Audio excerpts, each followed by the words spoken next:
반갑습니다. 잠을 잊은 그대에게 13번째 시간을 시작하겠습니다. 오늘은 사회현상을 측정하는 자, 척도에 관해서 말씀을 나눠보고자 합니다. 자, 지금까지 심화과정 이어오면서 이론적 토대라든지 이론적 배경, 그리고 경험 연구 이런 이야기들을 많이 했었는데요. 이제는 실제 우리 현실 세계에서 어떻게 측정을 하고 그리고 그 결과를 어떻게 수치화해서 학문적이든 실무적이든 함의를 도출할 수 있을지에 관해서 말씀을 드리고자 합니다. 그래서 그 첫 번째로 오늘은 척도에 관해서 말씀을 드려보고자 합니다. 오늘도 4가지 섹션으로 구성을 했고요. 하나하나씩 살펴보도록 하겠습니다. 자, 그럼 13번째 시간도 시작하겠습니다. 먼저 사회현상 측정을 위한 준비 섹션입니다. 자, 지난 시간까지 이론적 토대를 먼저 마련을 하는 방법에 관해서 말씀을 드렸습니다. 이제는 실제로 사회현상을 어떻게 측정하느냐에 관심을 가져보고자 합니다. 자, 우리가 사회과학이라고 하는 거는 우리 사회현상을 조금 더 수치화해서 살펴보자라는 의미도 있기 때문에요. 어떻게 그러면 수치화를 할 수 있을지 그런 것들을 말씀을 좀 나눠보려고 합니다.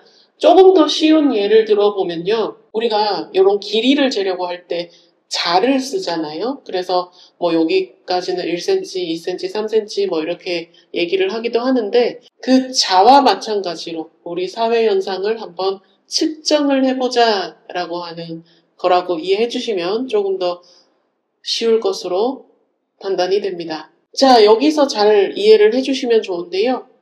실제로 우리가 사회현상에 막 여러 가지 늘 말씀드리지만 외생 변수들이 너무 많죠. 그런데 우리가 연구자로서 요런 변수들을 한번 살펴보고 요 영향관계를 한번 여기서 영향관계를 한번 살펴본다라고 하는 관점에서 지난 시간에 추상화라고 말씀을 드리긴 했습니다. 우리가 하나의 이론으로서 양적 연구 방법을 통해서 일반화를 하기 위해서이고요. 조작적 정의라는 게 조금 더 필요합니다. 자, 우리가 사회현상을 살펴보고 척도를 가지고 측정을 하기 위해서는 어떤 현상에 대해서 우리가 일반적으로 뭐 얘기하는 요런 정의라든지 개념이라든지 이런 걸로는 조금 측정하기가 어렵겠다라는 생각이 드시죠. 그래서 연구자가 이 연구 안에서 요 개념을 측정하기 위해서 정의를 새로 내리는 것을 조작적 정의라고 합니다. 영어로 얘기를 하면 Operational Definition이라고 하기도 하는데요. 이 측정을 통해서 나오는 결과값들이 다시 일반화되고 이론으로 만들어질 수 있게 되는 겁니다. 이런 선순환 과정, 이런 과정들을 살펴보시고 측정이라든지 뭐 통계 자료 해석이라든지 이런 것들을 한번 살펴보시면 논문 쓰는 전체 과정이 유기적으로 이해될 수 있지 않을까라는 생각이 듭니다. 사회현상을 일반화하기 위해서는 추상화라는 걸 해야 되고요. 그 안에서 측정을 위해서는 조작적 정의를 통해서 측정을 하나씩 해나가야 된다. 그리고 나서 그 결과값들을 분석하고 해석한 다음에 이것을 하나의 이론으로서 일반화할 수 있다. 이렇게 이해해 주셔도 좋을 것 같습니다. 조작적 정의라는 것을 한 번 더 가지고 와봤는데요. 사회현상 내에서 이런 것들 내가 측정하고자 할 때 요 기존의 개념이나 기존의 상식으로는 측정이 어려울 수 있다. 그렇기 때문에 수치화 가능한 정도로 정의를 연구자가 직접 내리는 것을 조작적 정의라고 합니다. 조금 더 말씀을 드리면요. 우리 외국 논문들 읽어보면 이 스케일과 관련된 챕터에서 이런 말이 나올 겁니다. 디그리 오브라고 하는 게 나올 건데요. 여기서 핵심은 어떠한 정도로 정의가 된다는 겁니다. 보통은 조작적 정의라고 하면 그냥 정의를 내려야 되나? 라고 생각을 하실 수도 있겠습니다만 우리가 조작적 정의를 해야 되는 이유 중에 하나가 수치화하기 위해서다라고 했습니다. 그렇기 때문에 degree of가 나오는 것이 조금 더 맥락적으로 자연스러울 수 있고요.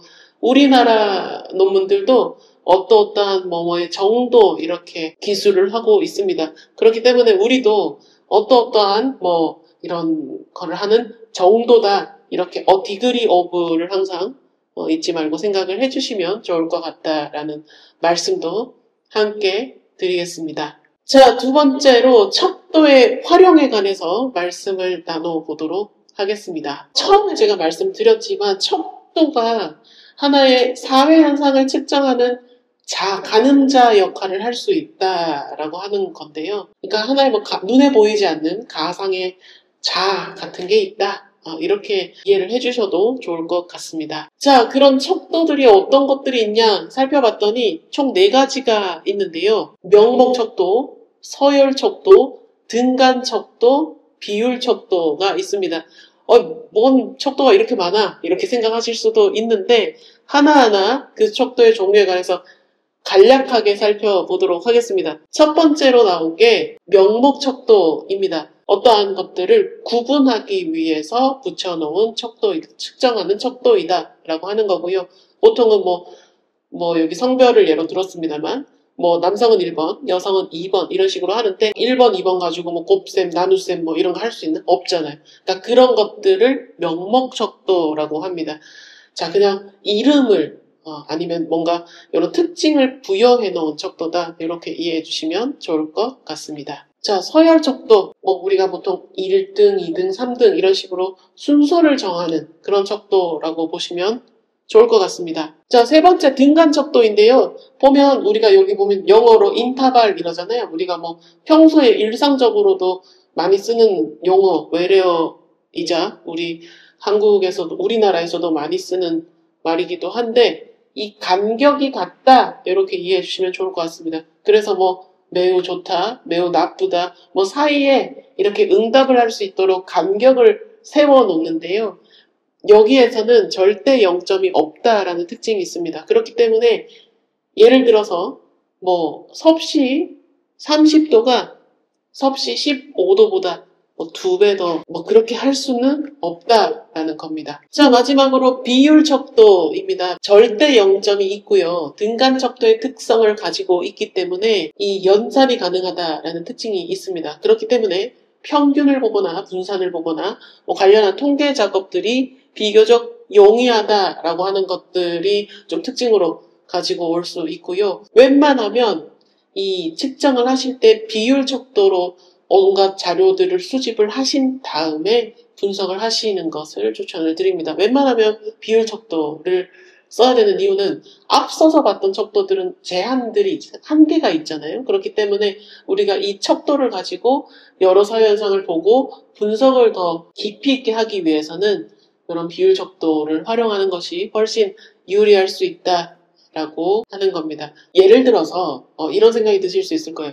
이 구분은 알겠는데 그러면 내가 이 대상자들, 피해 실험자들에게 어떻게 척도를 들이밀면 되겠습니까? 라고 할 수도 있는데요. 여러 가지 활용할 수 있는 도구들이 있지 않겠습니까? 거기에서 척도들은 우리는 비율 척도를 기본으로 활용하자 이렇게 이해해 주시면 좋을 것 같습니다. 자, 그리고 세 번째, 척도는 만들어야 되는가? 아니면 척도는 만들어져 있는가? 이런 고민이 드실 수 있을 것 같아서 세 번째 섹션을 가지고 와봤습니다.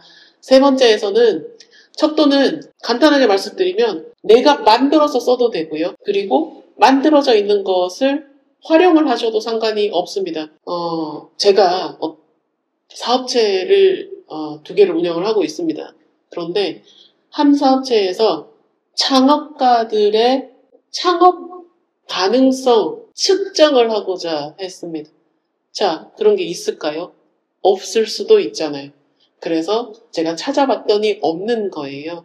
그래서 우리 서비스를 만들 때 사회과학적인 구성 개념을 가지고 와서 조작적 정의를 한 다음에 척도를 개발을 했던 적도 있고요. 그리고 예전에 나의 자리를 내어주는 행위라고 해서 hospitality라고 하기도 하고 환대라고 하기도 합니다. 환대라는 말 들어보셨을 때 되게 철학적인 것 같다라고 생각이 드시잖아요. 이거를 어떻게 측정할 것인가? 뭐 이게 막 개방성이라고 하기도 그렇고 여러 가지 기존에 있던 개념들로는 설명이 안 될 때, 그럴 때 또 환대 척도를 범용적으로 쓸 수 있게끔 개발을 해봤던 적도 있습니다. 그래서 혹시나 나중에 기회가 되면 척도 개발하는 것도 알려드리도록 하겠습니다. 그렇게 해서 척도를 개발을 할 수도 있고, 아니면 제가 늘 뭐 예시를 듭니다만 신뢰가 지속가능 의도에 긍정적인 영향을 미치더라 라고 할 때 신뢰를 어떻게 측정할 것인가, 지속가능 의도를 어떻게 측정할 것인가 라고 하는 게 있잖아요. 그래서 이 척도들을 만들어진 여러 연구자들에 의해서 만들어진 척도를 가지고 와서 측정을 해도 상관은 없습니다. 기본 과정에 통계에 관해서 이 척도가 어떻게 설문지로 바뀌는지를 설명을 드렸습니다. 그 부분을 한 번 더 살펴보시고 이 부분을 보시면 보다 입체적으로 이해가 되실 것 같습니다. 자, 그리고 여기서 중요한 거는 척도의 신뢰도와 타당도를 반드시 확보해야 된다라고 하는 겁니다. 보통 우리가 막 문항을 그냥 막 쓰거든요. 심지어 학문의 세계에 계신 분들도 문항을 막 그냥 씁니다. 뭐 자치단체 보고서라든지 뭐 이런 것들을 연구 용역하실 때 그냥 문항을 막 쓰기도 하고 기존에 있는 문항을 그냥 가져오기도 하고 하는데 뭐 그렇게 관행이라고 하면 어쩔 수 없지만 피실험자들에게 물어보는 거는 신뢰도와 타당도를 확보를 해야 된다라고 하는 것을 반드시 확인을 해주시면 좋을 것 같습니다. 뭐 물론 연구소 같은 데서 뭐 지난해에도 그렇게 했고 그 전에도 그렇게 했고 계속 그렇게 문항을 써왔다. 그냥 그렇게 쓰십시오. 굳이 막 이 신뢰도가 있다던데요, 타당도가 이렇다던데요. 나중에 연구소를 차리시면 그렇게 하시는 거를 추천을 드립니다. 그래서 저도 연구를 독립적인 회사를 차려서 하고 있습니다. 자, 그래서 척도의 신뢰도와 타당도가 무엇인가로 다시 돌아와서 말씀을 드리면요. 이거 되게 어렵게 설명하기도 하고 막 비유를 다른 어려운 개념을 들기도 하는데 간단하게 말씀드리면 신뢰도는 척도 그 자체가 믿을만한가라는 겁니다. 자가 있으면 1cm를 측정을 하잖아요. 그게 미국의 1cm의 자도 같을 거고 다른 나라의 1cm도 같을 거고 우리나라의 1cm도 같을 겁니다. 측정하면 그런 거고요. 이 측정 가능자, 이게 믿을만한가? 계속 여러 번 측정을 했을 때도 같은 값을 내는가? 이런 관점에서 이해를 해주시면 좋을 것 같고요. 타당도는 나중에 통계 분석을 조금 더 들어가면 여러 타당도가 있다는 것도 말씀드리겠지만 지금은 내가 연구자로서 측정한 값들이 내가 원하는 그 개념을 측정하고 있는가를 보는 겁니다. 그래서 이 둘 차이를 하나는 척도가 믿을 만한가, 하나는 그 척도로 측정한 값이 타당한가 라고 이해를 해주시면 좋을 것 같습니다.